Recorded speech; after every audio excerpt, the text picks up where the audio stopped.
Champions trophy সেমিফাইনালে পৌঁছে গেল ভারত।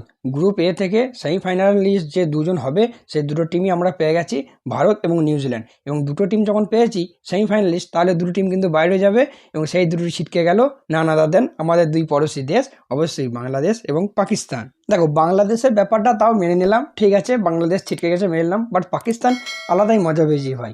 পাকিস্তান এই চ্যাম্পিয়ন্স ট্রফি শুরুর আগে কি সোয়াগ, আলাদাই বক্তব্য সব রাখছিল। ভারতের ম্যাচের আগেও নাকি তারা বলছিল কালকে আমরা ভারতকে সারপ্রাইজ করতে চলেছি। তো ভারতে এমন সারপ্রাইজ করে দিল তাদেরকে যে চ্যাম্পিয়ন্স ট্রফির সব থেকে প্রথম টিম হলো পাকিস্তান, যারা ছিটকে গেল এবার চ্যাম্পিয়ন্স ট্রফি থেকে। তাও সবাইকে একবার মনে করিয়ে দিই, চ্যাম্পিয়ন্স ট্রফি এবার হোস্ট করছে কিন্তু পাকিস্তান। বেচারা পাকিস্তান 29 বছর ধরে ওয়েট করছিল কোনো আইসিসি ইভেন্ট হোস্ট করার জন্য।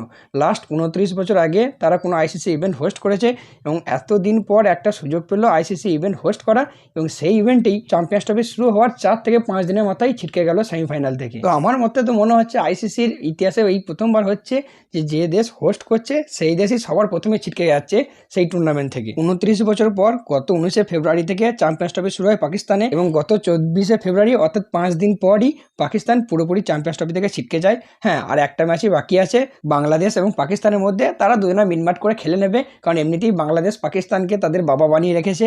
অন্যদিকে পাকিস্তানও তাদের ছেলেদের প্রতি অনেক ভরসা রেখেছিল যে বাংলাদেশ নিউজিল্যান্ডকে হারাবে, এবং যদি নিউজিল্যান্ডকে হারাতো তাহলে সেক্ষেত্রে পাকিস্তানের একটা সেমিফাইনালে কোয়ালিফাই করার চান্স ছিল, যদিও সেটা খুব কমই ছিল, এবং এটা সবাই জানতো যে বাংলাদেশ নিউজিল্যান্ডের কাছে জিততে পারবে না। বাট তা সত্ত্বেও পাকিস্তান ভরসা করছিল যদি জিতে যায়, বাট সেটা হলো না। এবার শুধু একটা নিয়ম রক্ষার ম্যাচ একটাই বাকি আছে বাংলাদেশ এবং পাকিস্তানের মধ্যে, তারা খেলবে, এবং যারা জিতবে তারা তো একটা ম্যাচ জিতবে, এবং যারা হারবে তারা চ্যাম্পিয়ন্স ট্রফিতে কোনো ম্যাচ না জিতেই এই চ্যাম্পিয়ন্স ট্রফি থেকে বিদায় নেবে। পাকিস্তানের টিমের যদি প্রিভিয়াসলি কিছু আইসিসি টুর্নামেন্টের রেকর্ড দেখো, সো দেখা যাবে 2023 ODI world cup first round থেকেই বাদ পড়ে গেছে, 2024 টি-20 ওয়ার্ল্ড কাপ সেখানেও ফার্স্ট রাউন্ডেই বাদ পড়ে গেছে, এবং 2025 চ্যাম্পিয়ন্স ট্রফি সেখানেও কিন্তু ফার্স্ট রাউন্ড থেকেই বাদ পড়ে গেল পাকিস্তান। আর কি করি এবার ফাইনাল খেলে পাকিস্তান। এই চ্যাম্পিয়ন্স ট্রফিতে আর জিম্বাবুয়ের মতো টিম নেই যে তাদেরকে হারিয়ে বড় বড় সেঞ্চুরি করে রান করে সেমিফাইনাল বা ফাইনাল খেলবে। সেটা আইসিসি টুর্নামেন্টে হয় না, ওটা যখন নর্মালি দুটো দেশের মধ্যে সিরিজ চলে সেই সিরিজই সম্ভব হয়, এবং সেখানেই কিন্তু পাকিস্তান তাদের যত বীরত্ব দেখায়, কোনো আইসিসি টুর্নামেন্টে নয়। সেই কবে একবার ভুল করে ভারতকে হারিয়ে ফেলেছিল পাকিস্তান, সেই নাম তারা আজও ভাঙিয়ে খাচ্ছে। অন্যদিকে আরেকটা দেশ বাংলাদেশ, তাদের ব্যাপারে কি বলবো সেটাই আমি ভেবে পাচ্ছি না। আইসিসি টুর্নামেন্টের কোনো রেকর্ডই নেই যেটা তাদের ব্যাপারে বলবো। সো তোমরা যা ভাবার ভেবে নিও। বাকি চ্যাম্পিয়ন্স ট্রফি সেমিফাইনালে তো পৌঁছে গেল ভারত, আর ভারত যখন সেমিফাইনাল খেলছে তাই ক্যাপ্টেনের কথা না বলি নয়। ক্যাপ্টেন রোহিত শর্মা, ক্যাপ্টেন হিসেবে রোহিত শর্মা আইসিসি টুর্নামেন্টে কী করেছে সেটা সবাই জানো, আলাদা করে কিছু বলার নেই। লাস্ট 21টা আইসিসি যে টুর্নামেন্ট ম্যাচ খেলেছে ভারত, তার মধ্যে মাত্র একটা ম্যাচই হেরেছে।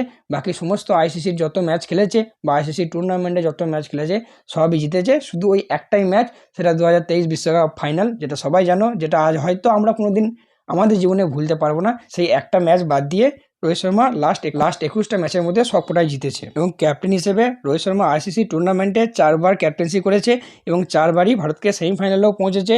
এবং আইসিসি যে টুর্নামেন্টের মধ্যে টোটাল 27টা ম্যাচ খেলেছে, যার মধ্যে 24টি ম্যাচ জিতেছে কিন্তু ভারত বা ক্যাপ্টেন রোহিত শর্মার আন্ডারে। এবং রোহিত শর্মার আইসিসি টুর্নামেন্টের উইনিং পার্সেন্টেজ হচ্ছে 88.88, যেটা সত্যিই অবিশ্বাস্য একটা রেকর্ড। চাইবো এবারেও সেই রোহিত শর্মার নামের পাশে আরও একটা নতুন ট্রফি যোগ হোক, আইসিসি চ্যাম্পিয়ন্স ট্রফি। বাকি ভারতের লিগ স্টেজের ম্যাচ আর একটাই রয়েছে 2রা মার্চ নিউজিল্যান্ডের সাথে, এবং সেখানে ঠিক হবে কোন দেশ আগে থাকবে, অর্থাৎ ভারত আগে থাকবে না নিউজিল্যান্ড আগে থাকবে, যদিও দুজনেই কোয়ালিফাই করে গেছে। অন্যদিকে যদি গ্রুপ বি এর কথা বলি, গ্রুপ বি বর্তমানে সাউথ আফ্রিকা এবং অস্ট্রেলিয়া তারা একটা করে ম্যাচ জিতেছে, এবং আজকে আরেকটা গুরুত্বপূর্ণ ম্যাচ আছে, সেটি সাউথ আফ্রিকা এবং অস্ট্রেলিয়ার মধ্যেই ম্যাচ আছে। আশা করছি আজকে তাদের মধ্যে যারা জিতবে তারা সেমিফাইনালে চলে যাবে। আর খুব সম্ভবত গ্রুপ বি এর টিমের যা পারফরমেন্স, তাতে এই অস্ট্রেলিয়া আর সাউথ আফ্রিকায় হয়তো সেমিফাইনালে যাবে। সেক্ষেত্রে এবার ভারতের সঙ্গে কাদের খেলা পড়ে সেটা একটা দেখার বিষয়। 2 তারিখে ভারত নিউজিল্যান্ডের সাথে খেলবে, এবং 4 তারিখে ভারত সেমিফাইনাল ম্যাচ খেলবে। এবার এখন কোন টিমের বিরুদ্ধে খেলে সেটাই দেখার বিষয়, বাট যে টিমই হোক জিততে হলে সব টিমকেই হারাতে হবে। তো যাই হোক, এখন শুধু দেখার বিষয়, এবং আশা রাখবো ভারত আরও একবার একটা আইসিসি টুর্নামেন্টের চ্যাম্পিয়ন হবে এবং আরও একটা ট্রফি কিন্তু ঘরে নিয়ে আসবি। যাই হোক, আজকে ভিডিওটা এতটাই। তোমাদের কোনো বক্তব্য থাকলে অবশ্যই কমেন্ট করে জানিও, কোনো প্রশ্ন থাকলে সেটাও কমেন্ট বক্সে জিজ্ঞাসা করতে পারো, তার উত্তর দেওয়ার চেষ্টা করব। বাকি এইরকমই ক্রিকেট রিলেটেড যে কোনো নিউজ, আপডেট, অ্যানালাইসিস ভিডিও পাওয়ার জন্য চ্যানেলটিকে সাবস্ক্রাইব করে নিও। ভিডিওটি ভালো লাগলে অবশ্যই একটা লাইক করে নিও। সো চলো, দেখা হচ্ছে পরের ভিডিওতে।